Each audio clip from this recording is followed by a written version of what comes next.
M.Reck TV.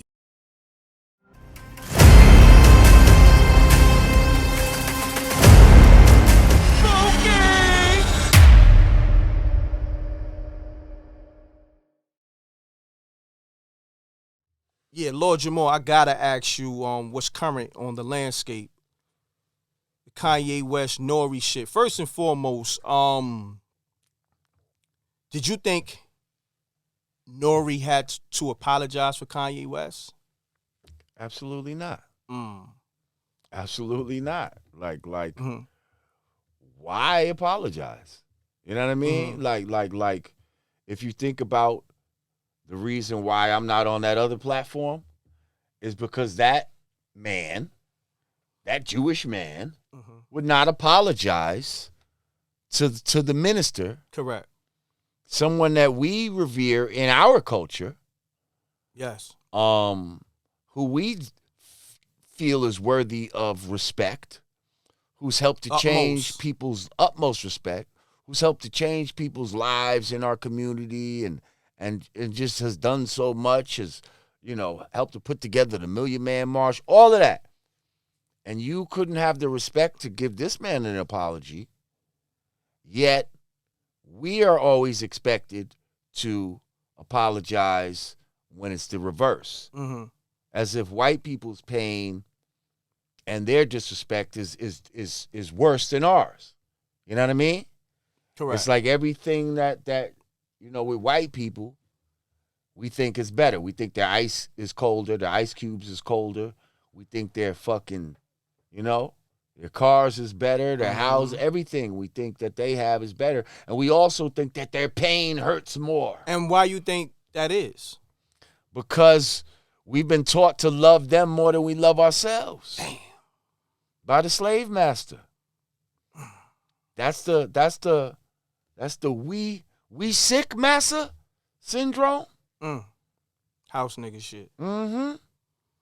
But see, hip hop is the roof is on fire. That really goes back to Malcolm X. They was talking about how that goes back to Malcolm X, how he talks about, the slave, the field nigga, when the slave master's house was on fire, he hoped this is a strong wind so that the motherfucker will burn down. It's the house nigga that's looking for the water. Water to put it out. So in hip hop, we say the roof is on fire. We don't need no water. Let that motherfucker burn. Burn, motherfucker. Burn. Yeah. That's the slave nigga mentality. Now, where you at with it with Kanye West? Just on what he said on Drink Champs and I think he says a lot of good shit, and some things he says is questionable. But whatever he says, we're supposed to be in America, and you're supposed to have the right and the freedom of speech to say it. Correct. There's no such thing as hate speech. That's bullshit. There's only speech that you agree with or don't agree with. And you can decide how you feel about that. There's no hate speech. America, you're supposed to be able to say something that I don't agree with, and have the freedom to say that. It doesn't have to be popular, what you say. But you have the freedom to say it as long as you're not directly hurting somebody, like yelling fire in a crowded room and causing people to trample over each other getting out this door.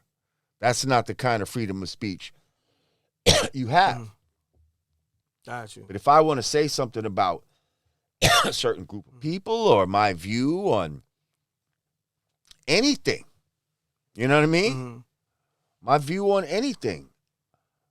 In America, in the First Amendment is your freedom of speech. Correct. Now, how did it make you feel when he said what he said about the George Floyd situation? Didn't make me feel anything. Other than curious about what he was talking about. Because, first of all, everything that appears to be is not always what it is. Correct. So just like y'all got fooled with the slap, I don't know what's going on there. I don't know what documentary he was talking about when he said, you see it in the documentary, that he's talking about some Candace Owens documentary that I didn't see. Okay? So all that I thought was, it was almost like I put a little pin on that. What's he talking about? But no part of me was outraged or angry or fuck that. He can't say that. You see, that's some shit that came from the media. That's some shit that came out the next day where I feel like, because he was so brilliant to say, I'm actually jealous of Jewish people. I want us to be like Jewish people. That was, when he flipped it like that, they was mad. So they was like, how can we get black people? Black people are not going to be mad at him for what he said about Jewish people. So let's get black people mad at him about what he said about George Floyd. That's what they'll get mad at. But we didn't organically get mad. We had to be told that to be mad about it. And it was only the next day, and then when we heard that his family might be suing them, even though that's not confirmed. We don't know that that's true. Correct. Because we also know that Kanye donated $2 million in 2020 to George Floyd's daughter for her college tuition. So we already know he did that. So why would they be so quick to like bite the hand that's already fed them? But don't that make it hypocritical on his part, though? On whose part? Kanye. If you donated to George Floyd's daughter. Right. What does that have to do with what? If you come into a certain information, what does that have to do with anything?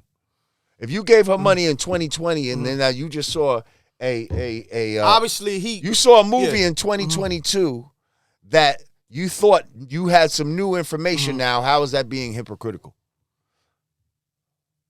You see, when you know better, you do better. When you have new information, see, I used to think the world was a ball. Yeah, but until I found out it was flat. No, I'm with you, but I'm gonna be honest. Like, looking at the footage at that time, I'm gonna look back. That knee was. They're saying he was on fentanyl. I don't know why they're saying that. Yeah, exactly. That's my thing. But what I'm saying is, I'm not gonna automatically get mad by that. Was he? Do they have some information that I don't know about? But even if he was on fucking crack, that don't justify the knee. We're not saying I'm not saying it justifies it. Yeah. And again, I don't know why they're bringing that up. And again, just because he's saying shit that I don't agree with doesn't mean that he shouldn't be allowed to say it. Correct. Because when we start talking about what you're allowed to say and what you're not allowed to say, we are on a slippery slope.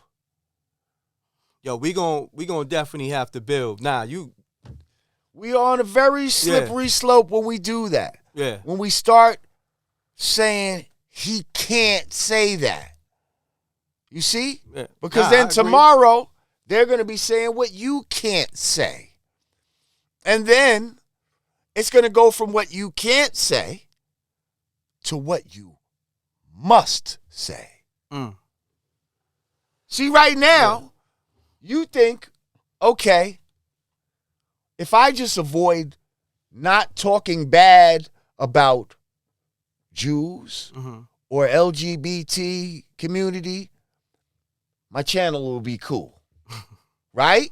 They're going to fuck with you regardless. But let's say now, yeah. as long as you don't do that, you cool.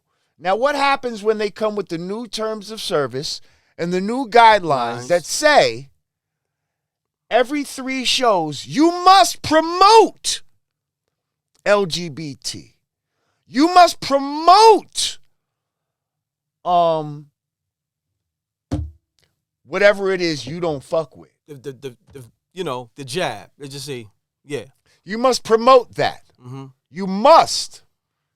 And if you don't, snatching we're going to demonetize you. Yeah. That's what's the next step. Mm-hmm. If y'all keep cheering on this Mm-hmm. fucking Nazi shit that's going on right now. But you think it's good when it's, good for you, you don't see how they can flip it back on you. Correct. So please, people, stop being so gullible. Stop being so stupid. One of the good things about America was the free speech shit. If you lose that, what the fuck? What do you even have? What is good about America then? What do we even have? Correct. Over any other dictatorship or any other communist country? What is here that's special? Capitalism? Capitalism? Come on, people, wake up.